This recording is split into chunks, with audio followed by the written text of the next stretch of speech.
লেবাননের প্রতিরোধ গোষ্ঠী হিজবুল্লাহ এবং ইসরায়েলি বাহিনীর মধ্যে আরেকটি যুদ্ধ হলে তা উভয়ের জন্য বয়ে আনবে অকল্পনীয় ধ্বংস এবং তা ইসরায়েলের প্রধানমন্ত্রী বেনিয়ামিন নেতানিয়াহুর জন্য হবে সবচেয়ে বড় বাধা। অবশ্য যুদ্ধের পরিস্থিতি এই অঞ্চলকে যে সম্পূর্ণ বিপর্যয়ের দিকে নিয়ে যেতে পারে এ নিয়ে ইসরায়েলি কর্মকর্তারা অনেক আগে থেকেই উদ্বিগ্ন। নিউজ উইকে এসব তথ্য প্রকাশিত হয় বলে জানায় সংবাদ মাধ্যম আল মায়াদিন। 2006 সালে শেষ যুদ্ধের সময় ইসরায়েলের জাতীয় নিরাপত্তা পরিষদের উপপ্রধান হিসেবে দায়িত্ব পালন করা ইরান ইৎজিয়ন নিউজ উইককে বলেছেন যে যুদ্ধটি দখলদারি ইসরায়েলি সরকারের গুরুত্বপূর্ণ অঞ্চলসমূহের জন্য নজিরবিহীন ধ্বংস বয়ে আনবে। তিনি বিশ্বাস করেন যে ইসরায়েল 24 ঘণ্টার মধ্যে প্রতিরোধী যোদ্ধাদের হাতে পরাজিত হবে। তিনি জোর দিয়ে বলেন, দ্রুততম সময়ে যুদ্ধে জয়লাভ করা ভীষণ কঠিন হয়ে পড়বে দখলদার বাহিনীর জন্য। ইৎজিয়ান তার মতামত ব্যক্ত করে বলেন, আমার দৃষ্টিকোণ থেকে আমি মনে করি এটি এমন একটি যুদ্ধ হতে চলেছে যা ইসরায়েল প্রথম 24 ঘণ্টার মধ্যেই হেরে যাবে। তিনি আরও বলেন, আমরা ইসরায়েলের মধ্যে অত্যন্ত গুরুত্বপূর্ণ এলাকাগুলোতে ব্যাপক ধ্বংসযজ্ঞ দেখতে পাব যা আমরা আগে কখনো দেখিনি। ইসরায়েলি সামরিক কর্মকর্তাদের মতে হিজবুল্লাহর কাছে প্রায় 2 lakh rocket, mortar, drone, surface two surface air missile, anti tank missile, সূক্ষ্ম নির্দেশিত যুদ্ধাস্ত্র এবং আরও অন্যান্য অস্ত্র রয়েছে যা ইসরায়েলি বাহিনীর ব্যাপক ক্ষতিসাধন করতে পারে। এর আগে বৃহস্পতিবার আইওএফ দাবি করেছিল যে বুধবার এলকোশ বসতিতে ইসরায়েলি সামরিক জোটের বিরুদ্ধে হিজবুল্লাহর অভিযানের ফলে তাদের 1 জন সেনা নিহত এবং 10 জন আহত হয়েছে। তবে আল মায়াদিনের নির্ভরযোগ্য তথ্যসূত্র অনুযায়ী হিজবুল্লাহ পরিচালিত ওই অভিযানে নিহত ইসরায়েলের সংখ্যা 3 জনে পৌঁছেছে।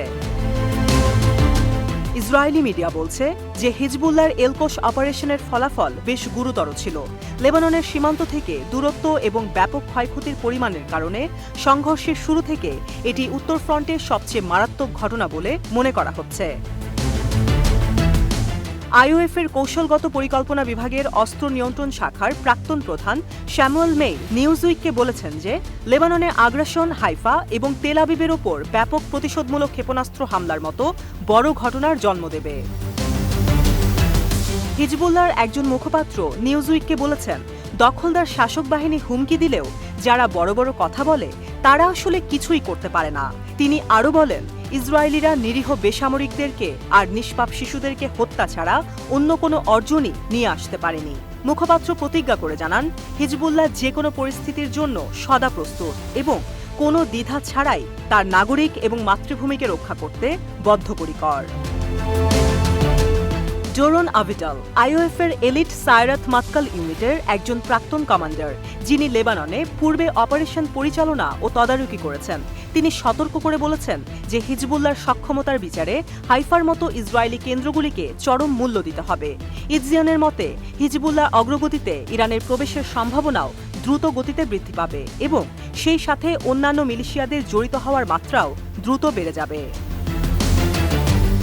মার্কিন যুক্তরাষ্ট্র বুধবার সতর্ক করেছে যে হিজবুল্লাহর শীর্ষ কর্মকর্তার দেয়া যুদ্ধের হুমকির পর লেবাননের সাথে যে উত্তেজনা বৃদ্ধি পেয়েছে তা শুধুমাত্র ইসরায়েলি দখলদারিত্বের নিরাপত্তাকেই ক্ষতিগ্রস্ত করবে।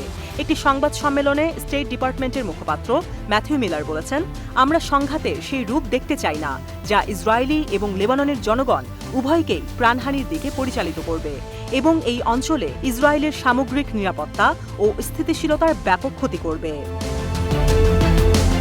এ সপ্তাহে উত্তরে অধিকৃত ফিলিস্তিনের বসতিগুলি হিজবুল্লাহর অভিযানের ফলে ব্যাপক অগ্নিকাণ্ডের সাক্ষী হয়েছে। গাজার সমর্থনে এবং লেবাননের শহর ও বেসামরিকদের ওপর বারবার ইসরায়েলি হামলার প্রতিক্রিয়ায় স্বাধীনতাকামী যোদ্ধারা তাদের অভিযান জারি রেখেছে।